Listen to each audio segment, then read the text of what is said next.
early access, the opportunity to pay to beta test, or maybe alpha test, and that quite possibly will never get finished. And so we have NEWARCLINE and the Tainted Grail, the Fall of Avalon.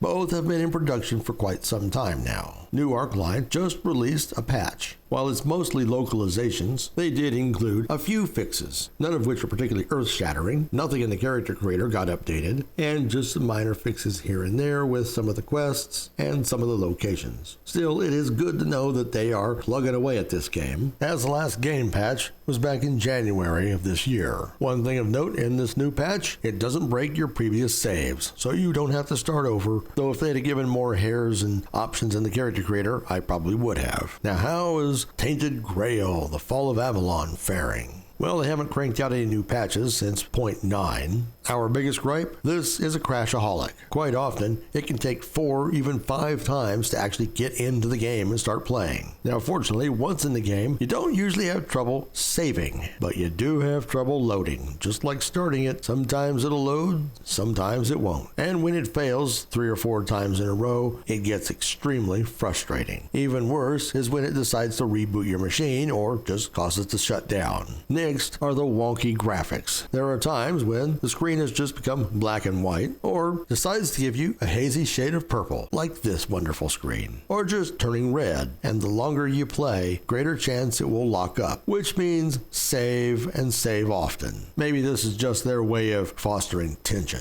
Then there's just random difficulty spikes. Some rando on the road one-shots you. Now that's a good way to make the player chase those equipment upgrades, but it also gets very tedious. There are plenty of dialogue issues where suddenly the VO just cuts out, or maybe it just gets really soft. You turn your speakers up a little bit, and the next line blows you into salsa all over the back wall. And if they really are going to hit their summer 2025 release date, they got a heap of work to do, because they have tried to do a little bit of everything. Want a convoluted crafting system? Check. Got to do a bunch of resource gathering? Check. Bounty system? Check. How about real estate and furnishing a house? Check. All of this is on top of the standard RPG mechanics, branching quest lines, and explaining and utilizing a rich established lore. Quite a lot for a small studio, but it's not all bad. If you can keep the game running long enough, there is a bit of fun to be had, and they certainly have packed this initial zone with a lot of quests, and not a bunch of quests to go gather 100 calipers or Nernroot. And so far, they've kept the flow pretty decent. You do have to do a little bit of back and forth, but they give you fast travel points. In fact, you can create your own fast travel point by putting down a campfire, and then you can travel to any place you've already been. Finally, on this game, they've introduced a couple of new editions, a deluxe edition and a collector's edition. Now, we at the Outpost, we're not interested in collecting little doodads from a game. We want to play a good game. But there are lots of people who love having figurines and metal boxes and things like that, and art books. So they've come up with a couple of editions to provide you with just that. To say that they're overpriced would be, well, maybe an understatement, especially for an indie developer. And while we'd never consider them no matter how good the game is, some people might, but this better be a really good game to buy little doodads. And our recommendation is still the same. Wait for it to come out on its full release. What do you folks think? Playing either one of these? Looking forward to them? Let us know in the comments. And as always, like and subscribe. Thanks for watching.